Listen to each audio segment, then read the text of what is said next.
Nos acompaña ya el doctor Jorge León, sociólogo catedrático. Muy buenos días, gracias por acompañarnos, doctor. Gracias, ¿Cómo mira usted ese panorama político desde la Asamblea? Al parecer, esta comisión tripartita de conformar el Consejo de Judicatura ha creado malestar y bienestar. Malestar en Alianza País con el presidente y sus asambleístas y una salida positiva de bienestar para la oposición que logran mayorías. ¿Cómo establecer o cómo entenderle a la ciudadanía estos temas?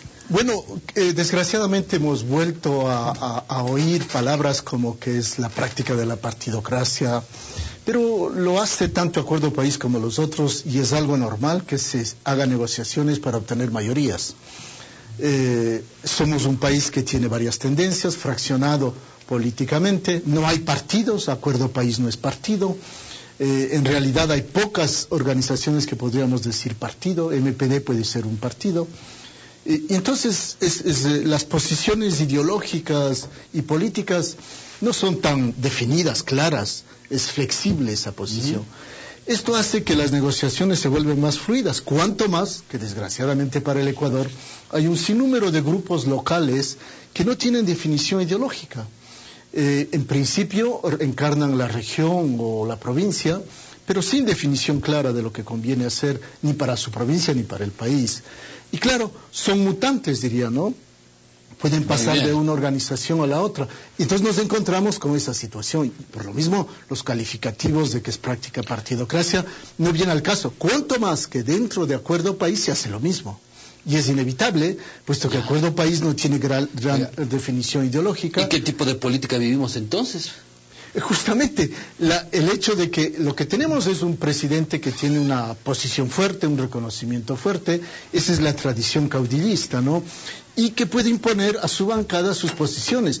No necesariamente hay connivencia ideológica, acuerdo programático, pero sí las posiciones del presidente que se vuelven parte del legislativo. Personalmente creo que así debería ser, que legislativo y ejecutivo en su bancada se entiendan y definan las posiciones, pero tiene que haber debate. No hay esto de esclarecer cuál es el valor de una u otra posición. Esa es la parte coja de Acuerdo País. Ahora, por eso se habla y se vuelve a repetir en varias ocasiones por parte del presidente Correa de buscar otras visiones, de poder salir de esa crisis, de esta partidocracia con una muerte cruzada. No, a ver. Yo creo que el presidente debería ya dejar de anunciar esta presión, chantaje al límite que es de decir vamos a hacer la muerte cruzada. Porque en la vida política hay que institucionalizar las normas. Hay que saber usarlas cuando conviene, es decir, cuando tiene sentido el hacerlas. Y el presidente está usando eso como chantaje para decir, oigan, si no me obedecen, les mando a la casa. Entonces ya va varias veces que él dice que renuncia, si no están de acuerdo con él que se va. Eso no puede hacer un presidente. Él tiene la obligación de responder a lo que ha hecho, a lo que ha sido nombrado, y por lo mismo tiene que terminar su mandato, pero bien, institucionalizando, si la muerte cruzada lo va a usar, lo usa al momento propicio. ¿Qué es un arma de qué es esta muerte cruzada? Es de chantaje al límite, pero es de presión para decir a sus miembros de Acuerdo País que tienen que seguir sus propuestas. Ahora, en Alianza País, ¿hay gente que le traiciona? Hay gente que está en contra de ese bienestar del país que busca el presidente Correa. Por eso se van integrando esas mayorías. ¿Y qué papel están jugando hoy por hoy los independientes que están en la mitad de los dos? A ver, yo le decía que estamos ante un país fraccionado. Así es. Que no tenemos definiciones ideológicas, programáticas claras. Es lógico que puede haber gente que pase de un lado al otro. Fuera del hecho que la práctica, desgraciadamente, del Ejecutivo ha sido de presionar o comprar diputados, etcétera, etcétera. Entonces, claro, cada uno está diciendo, y a mí cuánto cuesto, cuánto valgo, ¿no? Para gente que no tiene una definición clara ideológica y que sin embargo tienen responsabilidades provinciales, pues ese es un modo de lograr sus objetivos. Entonces, lo que nosotros tenemos que ver es que se puede funcionar en democracia teniendo una minoría en el Parlamento. Y ya lo han demostrado varios gobiernos en el Ecuador, ha sido la constante del Ecuador. Y ahora lo que toca es que el Ejecutivo tenga un sentido inventivo de practicar la democracia. tiene que ser creativo para lograr mayorías sin tener mayoría de votos, acuerdo país. Lo que le falta son 7, 8 votos, en realidad, y eso creo que puede lograrlo, pero programáticamente, con acuerdos. Pero eso es a largo plazo, no es en corto. ¿Perdón? Eso es a largo plazo y no en corto. No, actualmente puede hacerlo.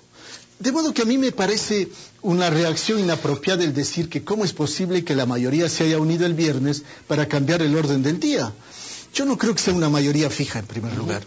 En segundo lugar, cambiar el orden del día para el debate que proponían no está mal.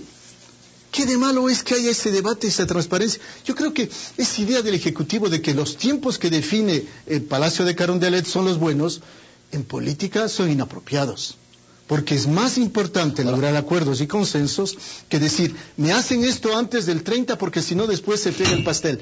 No es verdad. ¿Y pueden cansarse esos elementos políticos desde la Asamblea ante las decisiones tomadas del Ejecutivo? A la larga puede haber una revuelta de algunos miembros, yo creo que sí. Por eso es la presión de Rafael Correa, pero yo insisto, el mejor modo de lograr acuerdos con el legislativo, aún con el propio, es esclareciendo posiciones, logrando consensos de acuerdo con eso, no con esta lógica de imposición.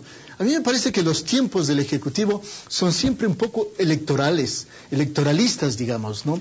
Cuando en realidad, en este caso de la Judicatura, habría sido bueno que desde hace mucho tiempo se inicie una negociación y un acuerdo. En definitiva, la falta de una práctica democrática de negociaciones, de acuerdo, que es lo normal, es lo que está llevando a esto.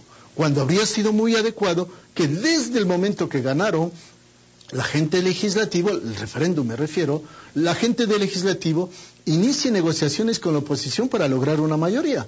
Y no me parece mal tampoco, puesto que así se lo dijo al momento del referéndum, que el legislativo tenga su propio candidato, que no necesariamente el de acuerdo país sea el buen candidato. ¿Por qué no otra tercera persona con una visión más legal, más jurídica, que ayude a lo que ya decidió el referéndum? Porque no creo que hay posibilidad ahora de escaparse, ¿no? Lo que se decidió en el referéndum es ahora norma del Estado, digamos. Esa es la salida. Claro, pero, a ver, se le puede aplicar de 1000 maneras. Pongamos el caso, resumo, de decir que se va a poner una norma para el enriquecimiento no justificado. Eso se puede aplicar no de una, sino de 10, de 20, 30 maneras. Ahora, por lo mismo, lo que decide el Ejecutivo no es palabra de ley, doctor, de Dios. Pues. ¿Y qué ofrece la oposición y el otro lado, quienes están creando esa nueva mayoría? ¿Qué le ofrecen también justamente al ciudadano, al ecuatoriano? Bueno, primero yo creo que lo triste es que ahora no tenemos oposición una oposición real, con propuestas orgánicas, programas de largo plazo. Desgraciadamente el Ecuador no tiene alternativa política, ¿no? En este sentido. Hay inicios de oposición, hay órganos chiquitos de oposición que tienen propuestas, pero no logran hacer un programa del conjunto, o al menos mayoritarios en la Asamblea. Esta acción que pasó el día viernes de formar una nueva mayoría, me parece que es indicativa de algo que está reflejando muy fuerte. ¿Qué está pasando entonces al interior de la Asamblea? Este funcionamiento de imposición del Ejecutivo, tarde o temprano crea reacciones de este tipo, molesta, porque está claro que el legislativo está cuasi pintado en la pared, porque debería ser un diálogo entre la bancada mayoritaria del gobierno con el Ejecutivo para lograr acuerdos, pero real diálogo, con deliberación pública. Lo mismo debería ser con el resto de bancadas a nivel público. Pero eso de imponer, buscando modos que no son necesariamente buenos, como el viernes, haber impedido la continuidad de la reunión de la Asamblea, la suspensión, no me parece eso democrático. Ahora, entonces, estas jugadas llevan a que los otros se integren y formen este tipo de zancadas, ¿no? Porque, y desde el interior mismo de la Asamblea, el tratar de nuevas comisiones, el tratar de una nueva visión con una nueva autoridad, presidente, debe manejarse de una mejor forma para poder salir de esa crisis institucional que tiene la Asamblea, porque parece que quiere continuar con lo mismo. En la práctica democrática lo lógico debería ser que ahora se sienten todos a conversar y dialogar y lograr un acuerdo que quiere decir una tercera posición, no la imposición de uno al otro. No, esta tercera posición debe permitir un real funcionamiento del legislativo. Y creo que la protesta que está haciendo la mayoría del viernes es que el modo como está funcionando el legislativo realmente no es democrático, porque el presidente encarna a la mayoría, pero los otros también encarnan a sus minorías. El Ecuador está hecho de mayorías y minorías. Así es. Y en realidad de minorías mayores y de minorías menores, ¿no? Porque el acuerdo país es una mayoría. Entonces, la democracia exige que este conjunto de gente que representa al Ecuador logren acuerdos. De modo que me parece exagerado el presidente, creo que se le fue la mano el día sábado, al decir que va a destituir diputados. No tiene el menor derecho de proponer eso, porque los diputados tienen su mandato de su provincia, por lo que encarnaron, por lo que representaron, y por lo demás, lo del referéndum, vuelvo a insistir, se puede aplicar de 1000 modos. En suma, los diputados de diferentes provincias, como el señor Pino Argote de Santa Elena, puede pues muy bien hacer lo que ha hecho el día viernes, que no está contra el mandato que ha recibido. Él encarna una posición, él ha sido electo con un color político y ese color político está yendo por ahí. No hay razón alguna para destituirle, no hay razón para nada. Tampoco el señor de Acuerdo País, que ha sido el representante de Europa. Así es, Washington Cruz. Hay equivocaciones que van y vienen. Sí, bueno, a ver, yo diría que hay reacciones de esta nueva mayoría de decir, oigan, no está funcionando bien democráticamente el legislativo, lleguemos a otra pauta de funcionamiento. Yo, en cambio, sí creo que el Ejecutivo tiene razón de buscar que sus propuestas sean reconocidas, pero no a la letra. Yo creo que no tiene ningún problema, si fuese democrático el funcionamiento, de llegar a que haya cambios aquí, allá, y que se logre acuerdos antes. Eso sería positivo para el Ecuador, cuanto más que el Ejecutivo tiene una legitimidad tal que no necesita de estas imposiciones. Muy bien, quiero agradecer yo la presencia del doctor Jorge León, sociólogo catedrático, junto a nosotros.